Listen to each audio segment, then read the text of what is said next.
accept responsibility, make restitution. Sometimes you actually owe someone money, let's say, or maybe it's a neighbor's squabble. I mean, there are so many different kinds of things. The key, though, with all of these apology languages, just like the languages of love, your apology language might not be the same language as your target. Oh, okay. Oh, so how do you learn their what do you apology do? language? Yes, well, if it's a close family member or even workmate, over time you may have figured out what is their apology language. Yeah. You can at least start with your apology language. I mean, the key is that you make sure you're doing it authentically. So you want to make sure that when you attempt, you are being really honest and open with the language. Should you start, let's say this is family and you're all gathering together, should you start right when you get there, and that way kind of state your intention with them? How do you do it? What's the right time? Well, probably not at the dinner table in front of everybody. Yeah. So maybe not after half a bottle of bourbon. Yeah, I'd avoid, just like, you don't want to do the drunk texting, you don't want to do the drunk apologizing either. So if it is a specific person, Paul, maybe take them aside at one point and say, I'd really like to talk with you. When do we have about 10, 15 minutes where we can sneak away, or maybe we leave and go get a grab coffee somewhere, so you can really talk through. You want to make sure your setting is also ideal and is going to be open for both of you to be honest with each other. And that's really the key. Honesty is always the best policy. And maybe because you've let this fester, there are other things that built up. It is important also that you talk about, identify that real situation that's going on. Because you don't want that to be hanging in the room, because it can really be the elephant in the room in these kinds of situations with your family members and all of that. You want it to be a positive experience at the end. I mean, you've got to kind of get through it and talk through it all, right? Yes, you do. And really key, and I say this as a crisis strategist, whether it's family, a client, a vendor, or an employee, you have to take responsibility for your side of the street. So if you really did do something that hurt someone, was harmful, fess up to that. Now, if you didn't know, it's important that the person you're having this conversation is honest with you and tells you, and open ears to listen. That can be tricky. You're right. You've offended somebody. You're not sure you've offended them, but you feel tension at the time. What's going on? You need to be open to that, and that can sometimes catch people off guard. Yeah. And Megan, the language we use is really important. It's meaningful. We want it to be authentic and meaningful. We don't want it to be just pat language that that really doesn't hold a lot of credibility. You talk about changing your mindset when you're making these apologies. Tell us, how do you do it? What is that change that has to happen for people? And that's probably the hardest thing, because if you've been harboring this for a year or more, it's not going to just go away, and those feelings aren't just going to go away in 5 minutes or one meal, right? So it's important that you do the pre-work, which is set the intention for yourself that you want to get this resolved, whatever that does mean. And then when you're in that apology conversation setting, make sure you also talk about, how do we move forward? Yep. If you are the recipient, so okay, you've got the person. What if you're sitting at home right now and you're like, they're going to come to me and they're going to talk to me, and you're the one that's going to receive this apology, this let's make amends. How do you accept this? You got to think about it ahead of time, I think. If you know it's coming and you actually deserve an apology, you've got to ask yourself, do I want to mend this fence? Because if you don't want to mend this fence, when you're having that conversation in the first place, maybe you need to say, look, Joni, this is never going to be resolved. I'm done with you. I can't stand you. I'm not saying that I want that to happen, but it is always better to be honest. And you might thank them for wanting to solve it, but if you can never get past it, you also have to accept that for yourself first, but share it with the person so every relative isn't bugging you about it for another year. That's true. And you like the idea of being intentional in 2026 and moving forward. I do. Be intentional, but really, in general, if you can let positivity lead you now and into 2026, you're going to have a much better year. I love this advice Roshini gives, I feel like this really touched you. Are you going to have some serious conversation? I don't have anybody to apologize to, but whatever. But listen, if I did, I'm sorry. I'm sorry. I accept it and I apologize. Roshini, nice to see you. Happy holidays. Yeah, good to see you. You can check out Roshini's show, The Crisis Files, on YouTube right now. We're back after this.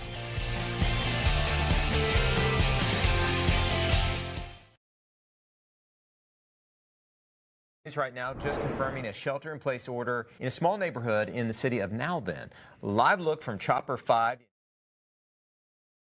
Police activity is happening on Jasper Street Northwest. This is between 189th Lane, 185th Lane. Residents being asked to stay in their homes right now. We're working to learn more about what is happening, but you can see there from the air. We'll continue to track it as we learn more updates about this breaking news. A new car is not cheap these days. Prices and interest rates are high. Making the right choice matters. Consumer Reports tests every car it rates and reviews to determine which one will give you the best value for your money. It's this year's list of the most reliable brands, and it's today's 5 on your side. Every year, Consumer Reports asks members about any problems they've experienced with their vehicles over the past 12 months.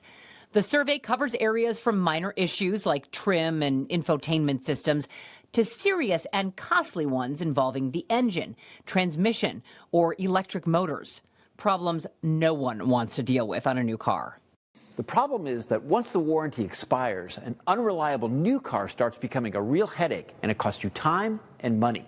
This year, Consumer Reports analyzed data from about 380,000 vehicles. The top brands are Toyota, Subaru, and Lexus. Honda and BMW round out the top 5. The same automakers continue to dominate our top brand rankings. And that's because when they're looking to redesign a model, they're not making huge seismic changes. And many models across the line use shared components. Consumer Reports' latest findings show that EVs and plug-in hybrids remain more trouble-prone than traditional gas models, while conventional hybrids, which don't need to be plugged in, continue to stand out for reliability. Hybrids are more complex than internal combustion models. However, some manufacturers, in particular Toyota, but also Hyundai and Kia, have worked out the bugs. And in some cases, the reliability of the hybrid models is similar to or even better than the regular versions. Along with better fuel economy, Consumer Reports experts find hybrid versions often deliver a smoother driving experience than traditional models. Consumer Reports also ranks brands that make the best used cars, which includes Lexus, Toyota, and Mazda. We have the full list. We have all of our 5 on your side reports in the KSTP app. Just head to the Featured on 5 tab. Affordable housing can be hard to find these days, and today the state's leading housing finance agency is looking into that with help. In the just last hour, officials announced more than $166 million to invest in new and existing developments. And our Bailey Hurley was there. She's live now with the details for us. Bailey? Leopold, these townhomes that you see here behind me, take a look. These are just some of the many that are getting some much needed dollars to really fix up and preserve these affordable housing buildings. This building here on your screen, these are getting more than $5 million, with more than 320 other existing affordable units also getting some much needed money to provide things like safer entrances, better energy efficiency, and giving kids more areas to explore and play. On top of that, the state says 816 rental units will be newly constructed across the state, and 52 new homes will be built to make homeownership more affordable across the state, too. When people invest in properties like Torrey, they are investing in kids who need a safe place to grow up, elders who want to age in place, and neighbors who deserve a stable, affordable home right here in their community. We're still working to learn when the construction will start here, as well as the many other projects across the state. As soon as we learn more, we'll let you know. Leah Paul. Bailey Hurley reporting for us. Thank you.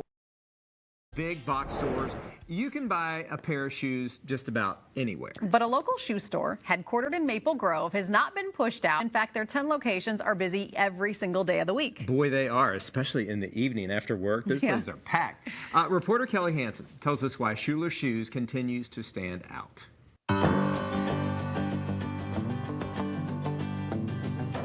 Fourth generation. So what does that mean as far as who started this company in relation to you? So it would be my great uncle. He was part of a family group that came over from Austria. In 1889, he bought a shoe store that existed on 3rd and Broadway, and then we eventually moved here to Maple Grove. What's very rewarding is I can walk into a store and I can look across the whole store and see a sea of fitting schools, where every person is engaging in what we call the sit and fit experience, where they're sitting down, they're taking off your shoes, they're measuring your feet. Hi, I'm Danielle. I'm going to measure your feet here. Okay. I'm going to have you stand up for me, please. Okay, I haven't had my foot measured in years. Okay, we'll do your right one first. Okay, so I think I'm a 9. All right, you are measuring about a 9.5. Oh, okay. I remember when I was a kid, I'd go into a store and I'd put my foot in the measuring thing, Yeah. and then someone would sit down with me. But then as I got older, that went away. You know, a It lot of didn't people go away here. No, a lot of people walk in and I say, would you like to measure your feet? And they're like, wait, what? I haven't had my foot measured since I was a kid. Now we have actually 3D imaging devices that we can put your feet on and get an image of your foot way beyond what anybody has done in the past. I got to pick out some new socks because they carry great socks. And these have little, I think these are wiener dogs. And I really like them. I'm wearing them home. In a world of big box stores, of department stores, of online stores, you can get shoes just about anywhere. Yes. I mean, really, you really can. So why do you think that Schuler Shoes has stood the test of time? Primarily, we focus on service and connecting with our customers. That's a nice shoe. You can feel Nice the back. quality. These are very nice, high-quality leathers from Spain. Shoes continue to be something that you want to experience. You want to try it on. You know, as much as you can order 4 or 5 pair and then try them on and then return them all and then maybe order some more and do the whole kind of song and dance thing, that gets old. I'll zip that up for you. Have you stand up and I'll check your toes. Okay, just like my mom used to. Perfect. The ball of your foot's in the widest part of the shoe. You got about a half a thumbnail's width, what you want. But ultimately, it's the training and the time we put in with each of our people and the depth of experience that our store leaders and managers and the many people, even long-term salespeople who just enjoy this work. You have been in the shoe industry for 40 plus years. 48 years. 48 years. I remember the first shoe I sold. What was that? It was a patent leather sandal to an older couple on 7th Street in downtown St. Paul, and it was called the Sunliner. Oh, these are so cute. You can see the buckle. Oh, I love these. Oh, and they feel so good. People may not know that Schuler Shoes is a Minnesota-based corporate office right here in Maple Grove. As we've broadened, as the stores have expanded, because each store has its own team and the people that are there, oftentimes the customers who come in might say, this is my store, and do you have any other stores? And I'm like, yeah, there's a few others around, you know, but we try to keep it calm. I mean, I think we show up with a very good presence, and I think we have a scale that helps us be competitive, but at the same time, we really want to be grounded in the local communities that we're in. Is it important for you to work for a company, number one, that's locally owned, Yep. but doing things the way that maybe not everyone else is doing them? Walking in 30 years ago, I saw something special. And John Schuler, Mike's dad, was one of the best retailers in this town. And I just love them. These are a really good pair of shoes. They're a very good pair of shoes, and they'll last you a couple years, too. Very nice, high-quality boot. All right, well, You want to go with those? I'll take them. All right. Thank you so much. What a fun day, because you know what? The Minnesota Wild, they're celebrating the team's 25th season. And boy, they're on the roll right now. So they have won the last 6 games. To celebrate, we have former player and now Senior Director of Player Development, Brad Bombardier, here for 5 Facts today. It's so nice to meet you. Welcome. Thank you for having me. I appreciate it. So tell us about your role with the Wild. Well, I am the Senior Director of Player Development, so part of my role, or most of my role, is building relationships between our draft picks and our organization. So the National Hockey League is a little bit different. We draft players when they're younger, as opposed to the NFL. They'll draft kids out of college. We'll draft kids when they're 18 years old, and they'll still go somewhere and play, whether they'll play NCAA, play in Europe, play in Russia, or play in the CHL in Canada. So myself and my staff that works along with me, we spend most of the season traveling around different countries and different areas and visiting our players. Is that different from a scout? So we come in after the scouts are done. So the scouts are involved in scouting all of these players that are eligible for the draft. Okay.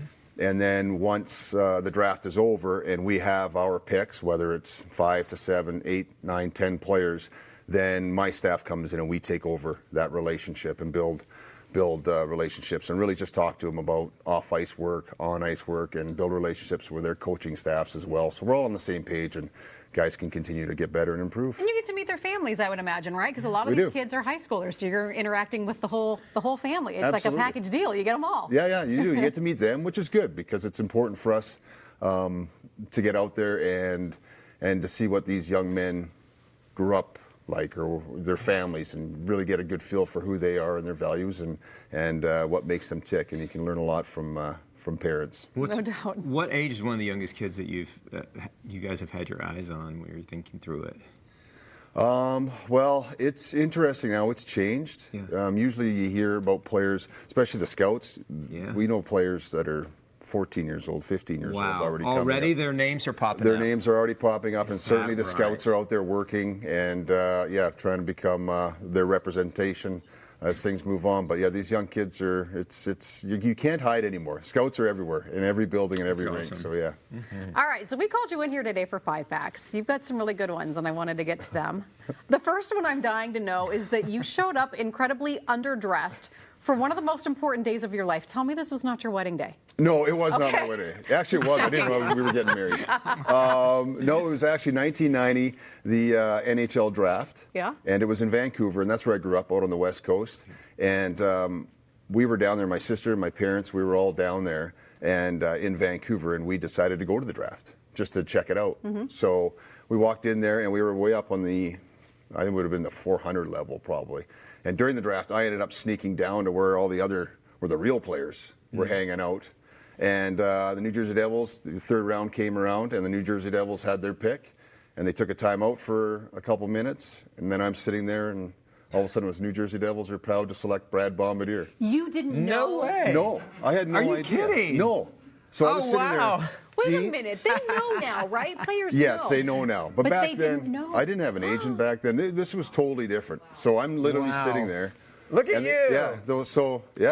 Well, that was, look at the hair. Geez, what happened? I love it. Handsome men and handsome now. Yeah. Come on. So then I went down on the floor, and then I had literally jeans, T-shirt, boat shoes with no socks on, and everyone else was in ties, and I end up showing up and looking like that. Well, but it was still very memorable. It is a fashion scene now. Yeah, I mean, it is. that draft. I can imagine that. It certainly is. Well, you're here in the studio with us today, and television studios are not a new thing for you. Yeah, no. Yeah. You had some time. I did, actually. It was with this network. I believe I did, or I know I did. I was a sports anchor one night for I think it might have been the 9 o'clock or 10 o'clock news. Really? Yeah, so they had local athletes come and do that, and I did that probably, fun. It must have been back in 04, 05 maybe. Joe Schmidt era? It would have been Joe Schmidt, for sure. Yeah, but Joe wasn't here. Because I had spoken to Joe Schmidt a couple times and came on the show with him as well. But I was a sports anchor one night. Not an easy job. It looks a lot easier than actually is. We should do that again. I know. That would be a lot of fun. It would be fun. Gave us an idea. Bring that one It was back. great. Put that teleprompter. I had a blast. Put it to work for How you. come we don't have that video to show right now? It's probably out there Clearly we somewhere. didn't prep well It enough. is Hopefully somebody somewhere. burned the tape. No.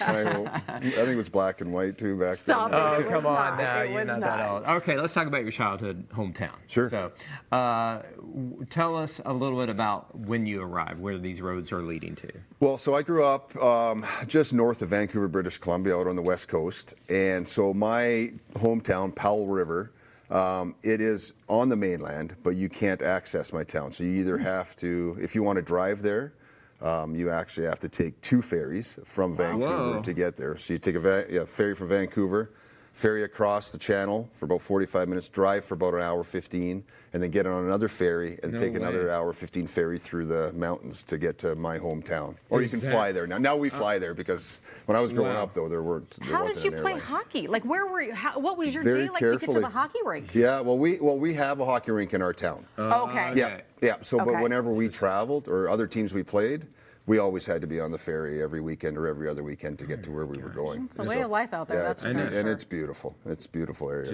You just take the ferry. You could have a date night on the ferry. Yeah. Well, See, some people do. Actually. I was going to think some say, people enjoy it's it. something that we might think is neat. You're like, no, it's just the ferry. Yeah. What are you talking Yeah. about? Now we fly.